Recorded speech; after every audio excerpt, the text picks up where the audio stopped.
Welcome to morning headlines. Gaza में Israeli strike के बाद 19 लोगों की मौत, लिबिया में गद्दाफी के बेटे की मौत की रिपोर्ट्स और ईरान यूएस टॉक्स की खबर। कम्युनल फ्लेयर अप के बाद 6 मुस्लिम घरों को आग लगाई गई। गुजरात में एक दलित दूल्हे पर तलवारों से हमला और गाजियाबाद में मोबाइल रेस्ट्रिक्शन के बाद 3 बहनों की मौत। साथ ही माइनॉरिटी एजुकेशन बजट में 92% कट का मुद्दा भी गर्म। और गुलबर्गा में आंगनवाड़ी रिश्वत केस में 2 कर्मचारी रंगे हाथ गिरफ्तार। नॉर्थ एमएलए कनीज फातिमा ने प्री बजट मीटिंग में माइनॉरिटी इश्यूज को प्रायोरिटी देने की बात कही। बने रहिए हमारे साथ, लोकल से ग्लोबल तक की हर बड़ी खबर की डिटेल के लिए। Morning headlines presented by Manoor multi speciality hospital, अल शरे group of institute, fine art designers, OSM constructions and home interiors, अल मिसबा tours and travels, derma shine skin hair and laser clinic. Libya में एक आर्म्ड अटैक के दौरान Muammar Gaddafi के बेटे सैफुल इस्लाम के मारे जाने की खबर सामने आई है। ये हमला एक वायलेंट क्लैश के दौरान हुआ, जहां गनमैन ने उन्हें निशाना बनाया। इस घटना ने लीबिया की सियासी हालत पर फिर से टेंशन बढ़ा दी है। गाजा में इजरायली स्ट्राइक के बाद 19 लोगों की मौत हो गई, जब पहले मिलिटेंट गनफायर में एक इजरायली सोल्जर जख्मी हुआ था। ये हमला कॉन्फ्लिक्ट के बीच हुआ। इजरायली फोर्सेस ने गाजा पर एयर स्ट्राइक की। इस घटना के बाद इलाके में टेंशन और बढ़ गई है और हालत फिर से नाजुक हो गए हैं। गाजियाबाद के भारत सिटी अपार्टमेंट में 12, 14 और 16 साल की 3 बहनें 9वीं फ्लोर से गिरकर मर गईं, जब उन्होंने बालकनी से जंप कर लिया। पुलिस के मुताबिक फोन और कोरियन कंटेंट की एडिक्शन के चलते पेरेंट्स ने मोबाइल रेस्ट्रिक्ट किया, जिसके बाद उन्होंने सुसाइड नोट छोड़कर ये कदम उठाया। एक इलाके में कम्युनल फ्लेयर अप के बाद 100 से ज्यादा लोगों की भीड़ ने कम से कम 6 मुस्लिम घरों को आग लगा दी और गाड़ियां भी जला दी। पुलिस के मुताबिक दिन में हुए एक अलेजेड असॉल्ट के बाद ये हिंसा भड़की, जहां भीड़ ने मुस्लिम घरों में घुसने की भी कोशिश की। गुजरात के पाटन जिला में एक दलित दूल्हे पर तलवारों से हमला किया गया, जब वो अपनी शादी की बारात में घोड़े पर सवार था। अपर कास्ट के कुछ लोगों ने इस रस्म पर एतराज करते हुए बारात रोक दी और कास्टिस्ट गालियों के साथ अटैक कर दिया।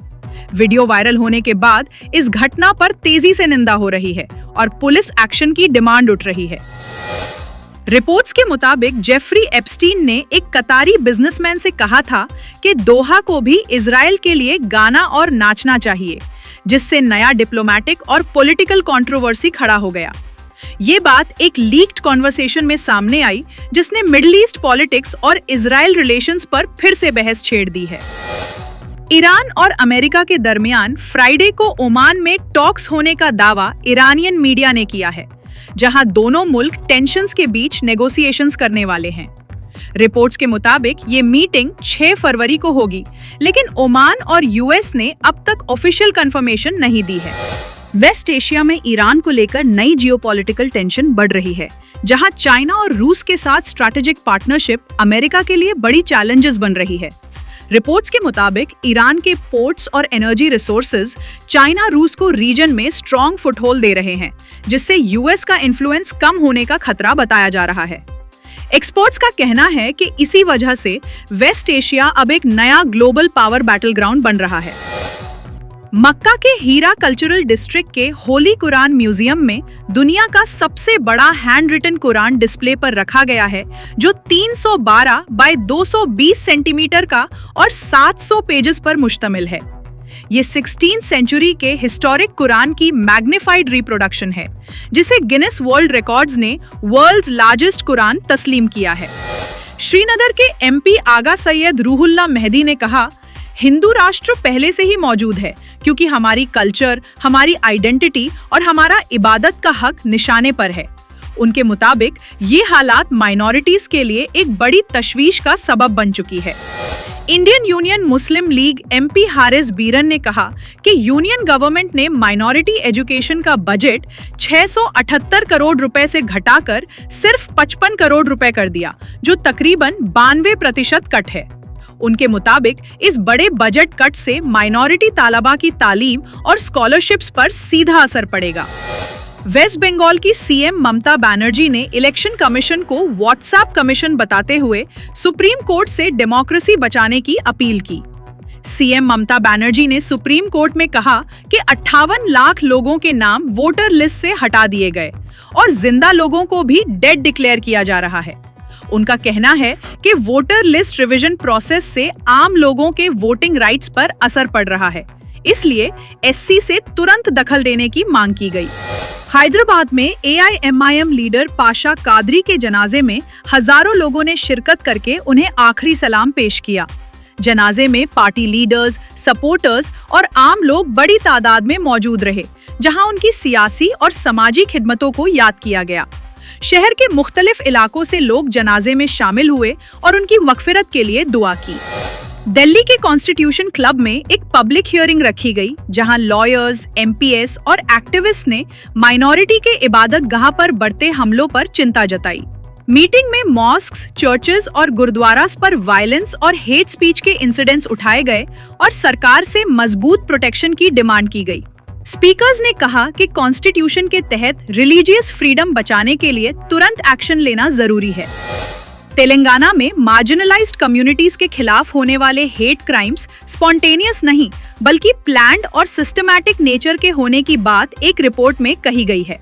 रिपोर्ट के मुताबिक स्टेट के मुख्तलिफ इलाकों में ऐसे अटैक्स का पैटर्न दिख रहा है, जहां कमजोर तबकों को निशाना बनाया जा रहा है।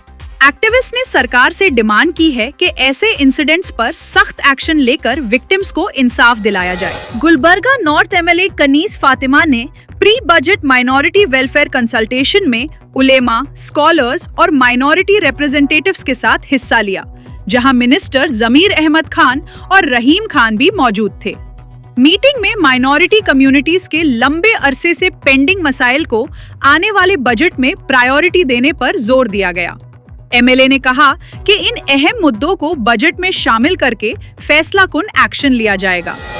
गुलबर्गा के स्टेशन बाजार आंगनवाड़ी सेंटर में लोकायुक्ता ने बड़ा एक्शन लेते हुए 2 महिला कर्मचारियों को 6030 रुपए रिश्वत लेते हुए रंगे हाथ गिरफ्तार किया। शिकायतकर्ता सौभाग्य राठौड़ से अंडा और महीने की राशि रिलीज करने के बदले पैसा मांगा गया था, तभी लोकायुक्ता ने ट्रैप करके अरेस्ट किया। पुलिस ने दोनों आरोपियों को कस्टडी में ले लिया है और अब उन्हें कोर्ट में पेश किया जाएगा। ये थी लोकल से लेकर नेशनल और इंटरनेशनल तक की आज की तमाम अहम खबरें, जो आप तक गुलबर्गा हेडलाइंस के जरिए मॉर्निंग हेडलाइंस में पेश की गईं। ऐसी ही हर छोटी बड़ी खबर से बाखबर रहने के लिए गुलबर्गा हेडलाइंस को फॉलो और सब्सक्राइब करना ना भूलें। Morning headlines presented by Manoor multi speciality hospital, अल शरे group of institute, fine art designers, OSM constructions and home interiors, अल मिसबा tours and travels, derma shine skin hair and laser clinic.